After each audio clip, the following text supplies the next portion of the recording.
Hello बच्चों, यह concept video photodiode और सोलर सेल पर आधारित है। Photodiode, it is a special purpose PN junction diode fabricated with a transparent window to allow light to fall on the diode.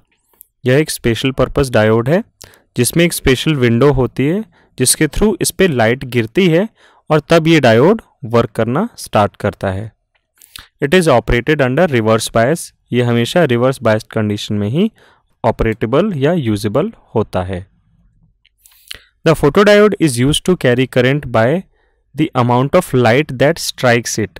यानी कि जैसा कि नाम है फोटोडायोड, पहली चीज ये एक्टिव ही तभी होता है जब इस पे एक अप्रोप्रिएट एनर्जी, एक अप्रोप्रिएट फ्रीक्वेंसी की लाइट गिरती है, और the amount of light falling on the diode that controls और that drives the amount of current flowing through the diode। अब नज़र डालते हैं इसकी वर्किंग पे। When the photodiode is illuminated with light, that means photons with energy slightly greater than the energy gap of the semiconductor, then electron hole pairs are generated due to absorption of photons। यहाँ पे आप देख सकते हैं orange colour से light rays fall हो रही हैं आपके डिप्लीशन रीजन में, और वहाँ से फिर आपके इलेक्ट्रॉन होल इस पेयर का जनरेशन हो रहा है। Now the direction of electric field is such that the electrons reach N side and the holes reach P side. So when an external load is connected, current flows.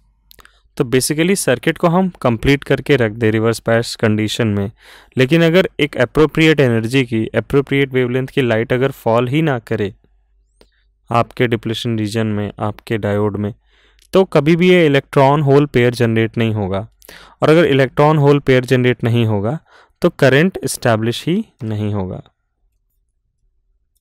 आइए एक नज़र डालते हैं photodiode के characteristics पर, उसके VI graph पर। तो बच्चों, फोटोडायोड से फ्लो होने वाले करंट का मैग्नीट्यूड, उस करंट की वैल्यू इस बात से डिसाइड होती है कि उस पर गिरने वाली लाइट कितनी इंटेंस है। That means the magnitude of photo current is proportional to the incident light intensity.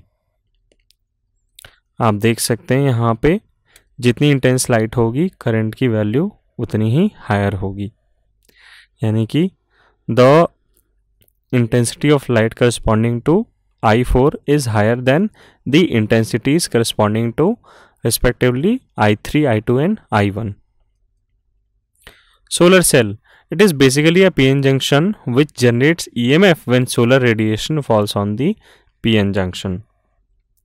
It works on the same principle as the photodiode except no external bias is applied in the solar cell। जो solar cell और photodiode में यही फ़र्क है।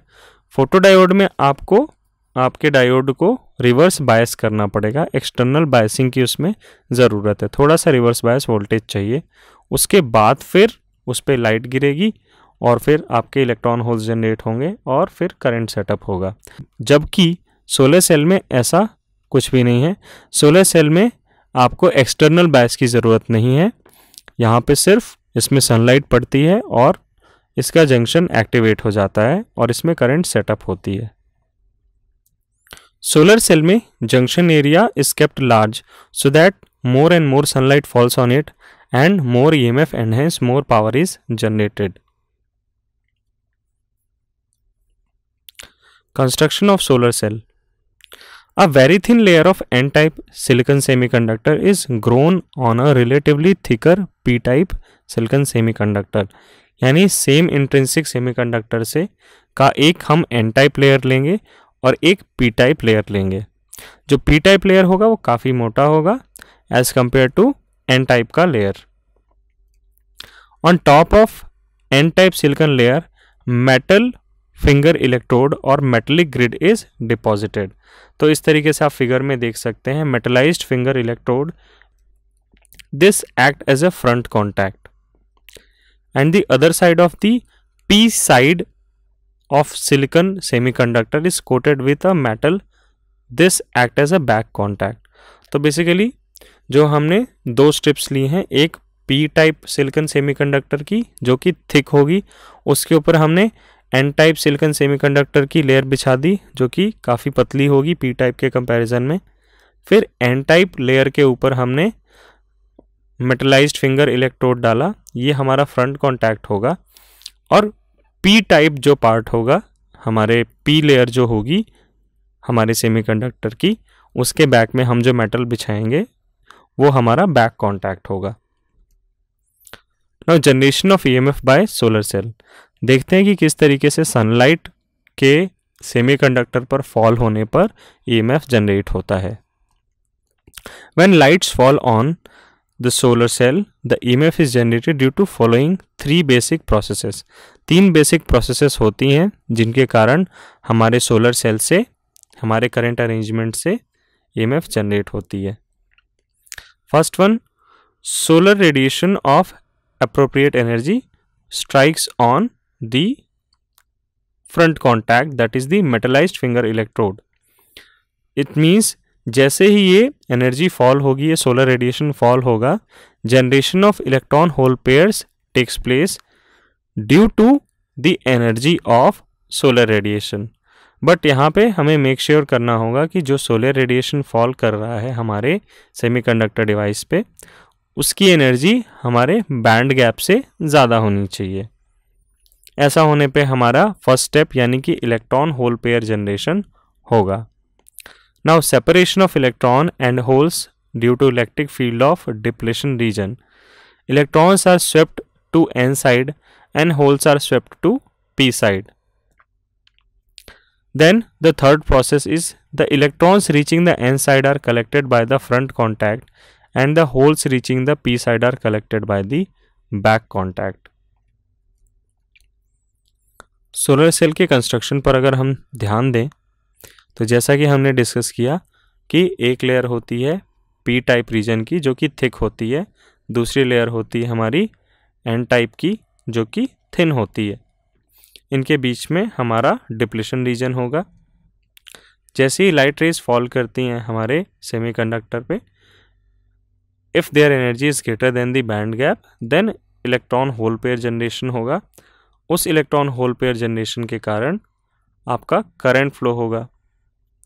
सो in solar cell P sides behave as a positive and N side becomes negative, giving rise to photo voltage. When an external load is connected to solar cell, a photocurrent IL flows through the load. अब हमारे solar cell के characteristics पर एक नज़र डालते हैं। The IV characteristics of solar cell is drawn in the 4th quadrant of the coordinate axis. This is because a solar cell does not draw a current but supplies the same to the load. हमारा solar cell current draw नहीं करता बल्कि वह current supply करता है हमारे load resistance को। तो जो आईवी कैरेक्टरिस्टिक होता है ये एकदम डिफरेंट होता है बच्चों। ये सिर्फ सोलर सेल के साथ होता है कि इसका आईवी कैरेक्टरिस्टिक हम 4th क्वाड्रेंट में ड्रॉ कर रहे होते हैं। बच्चों यहाँ पे 2 पॉइंट्स मेंशन हैं।